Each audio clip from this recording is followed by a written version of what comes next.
Welcome to another episode on Inspiration Unleashed. Today I'm going to be covering a book I've been reading through titled We, the Arcturians, A True Experience. I'm about halfway through this book and it's been absolutely fantastic. And just like any of these types of books that are based on channeled messages, it's important to understand where the messages are coming from. But even if you don't even believe that and completely ignore that, the messages are too profound and important to ignore, in my opinion. One thing that stands out from the beginning of the book is the Arcturians believe in oneness, unity, peaceful. And the one focus of today's video is going to be the educational aspect that they share. They talk about how it is on Arcturus, as well as they've been observing and viewing humanity for a long time. It is mentioned in these messages that they actually helped bring humans to Earth. Humans are not of Earth. We come from a different place. Yes, we've been manipulated and there's interbreeding with all sorts of species and everything else, but they have a direct hand in Earth and humanity itself. So they are our teachers. They're actually teachers of the universe. And they're willing to help anyone who's on the path to finding the light and wanting to know more. Which on another point is really funny because when people ask, well, where's the proof? Why don't they just land and say hello? Well, for one, they literally can't because of the frequency differences. For them to come down to the 3D world from a fifth dimensional space, it's a big task. And they do not bring themselves down in vibration ever. They're always moving upwards. And they're only going to make themselves known to people who are on that path of enlightenment, who want to hear from them. Why would they prove themselves to a skeptic who's number one on such a low vibration, they don't even see the world around them? And number two, they have nothing to prove and they're here to help those who want to be helped. So back to the educational portion. They give 3 tips on how we as humans, earthlings, can set the foundation to help enlighten ourselves and of course bring the planet up as well.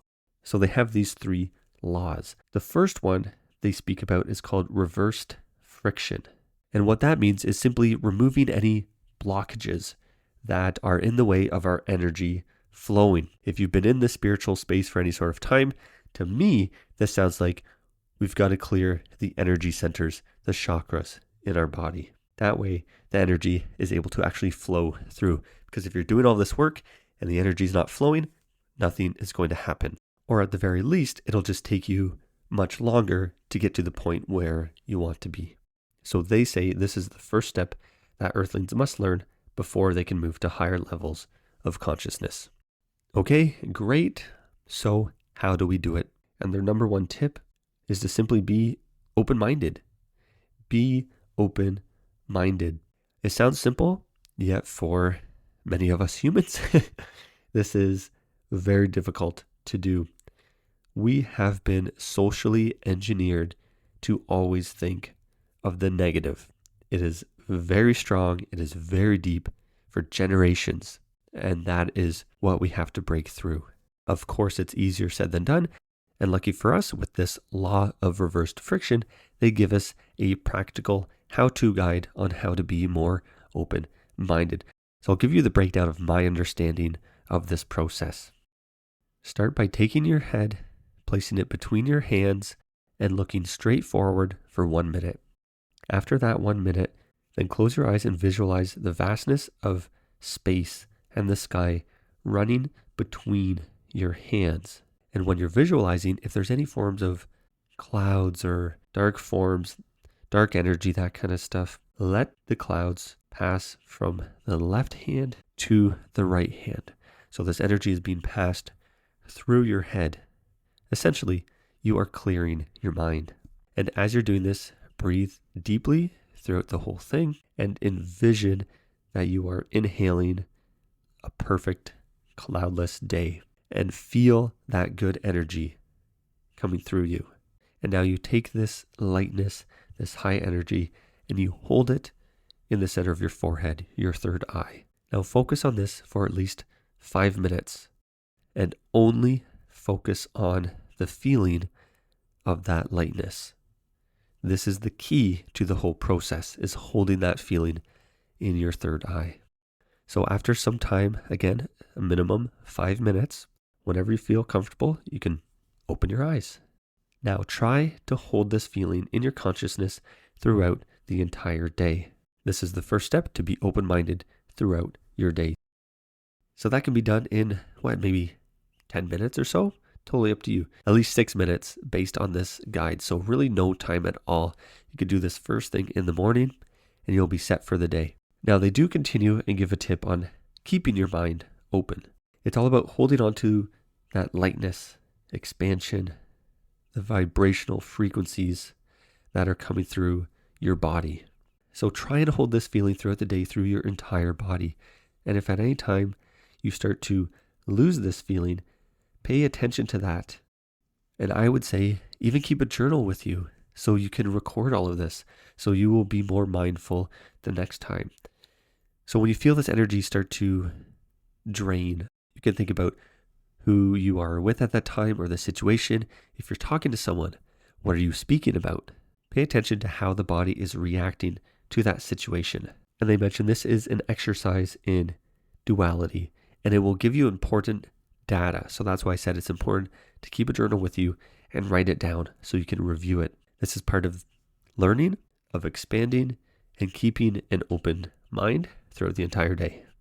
So this is what they say is how to reverse the friction of the conditioning that surrounds you. So pretty helpful stuff right there.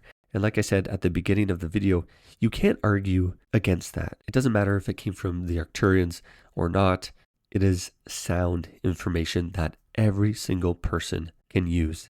Now the second tip is going to be controversial for some. So I'll try and explain my point of view on it. And that is the process of understanding and appreciation of God.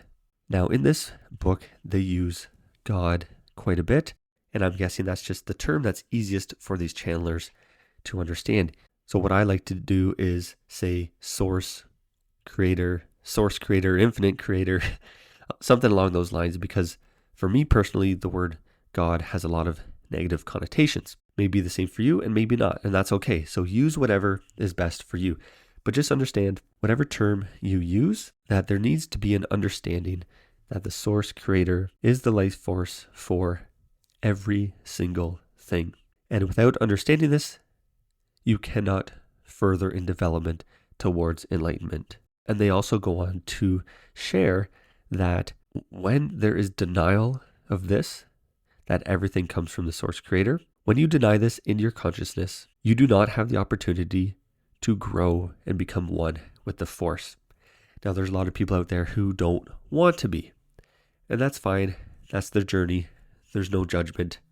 On their side, yes, probably they're going to be judging a lot.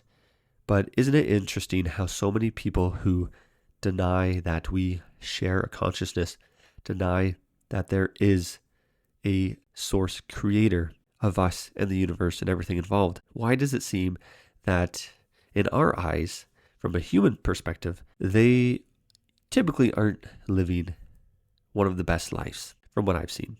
And there's always going to be exceptions to the rule, of course. It all comes down to the frequency, the vibration that the person is at. Perhaps they're loving their life in denial of God, and that's okay. Again, it's their journey. But for those that accept it, it opens a lot more doors. So the Arcturians say that they know this from birth. It is instilled in them. Of course, compared to us, they have a huge leg up. They are born into the fifth dimension. So there's no going down in frequency. They only go up, and everything they do is for the benefit of their collective existence. So isn't that quite different from what we experience here on Earth, right? But we'll get there, I'm sure. So again, this is the second law in the foundational understanding of this educational experience. The third law that they share, I'm sure you've heard this all before, is the learning of unconditional love. It's understanding the oneness of everything.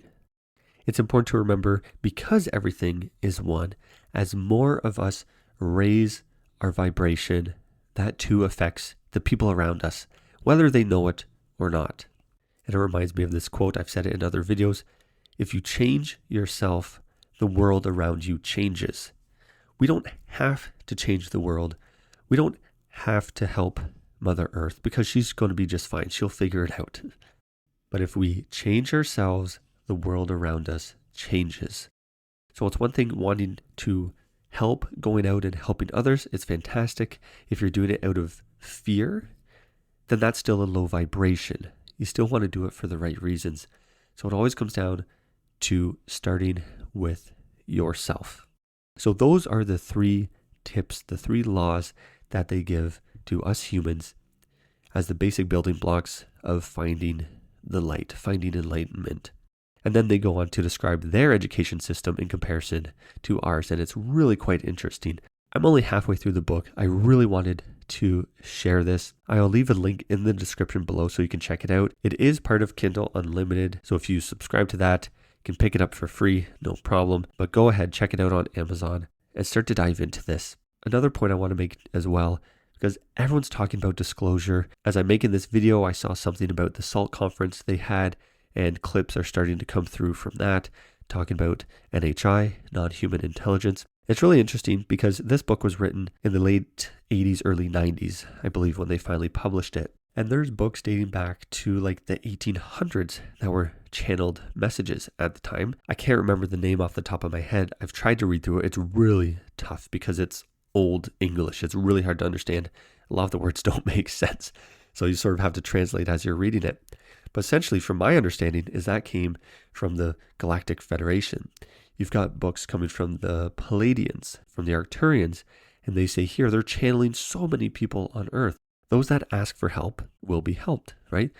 The Arcturians, the Palladians, essentially we exist on this planet because of them. They are our brothers, our sisters, our ancestors. So it's just silly when you hear people saying there's no such thing as aliens or ETs or NHI, whatever name of the day they've given them. At the end of the day, there is more than enough evidence that our star brothers and sisters are up there, ready, willing, and able to help to those who ask for it. For the skeptics and deniers, sorry, you won't be able to get access to that because you're not at the vibration. And I hear arguments against even those terms where they say vibration frequency doesn't exist. We're not going to transform those people. They may wake up one day and want to make that change, and this will be the lifetime they do that. Or they will continue to incarnate on Earth until the lessons are learned. And from all things considered, that's okay. Every person, every soul is on their own journey, and they're going to do what they want with it. Time is a construct of the 3D world. So in the universe, it does not exist. So you could say we have all the time in the world to learn this. From a 3D physical aspect, I'd rather learn it sooner rather than later, because who knows how many times I've done this. And same for you as well. If you're watching this video, I'm going to assume you're interested in these types of topics. So go ahead, check out this book, do the exercise, do it every day, do it every morning, and see what comes of it. Thanks so much for watching. Hopefully I'll have some more insights and reviews from this book. In the meantime, go ahead, check it out on Amazon and start giving it a read.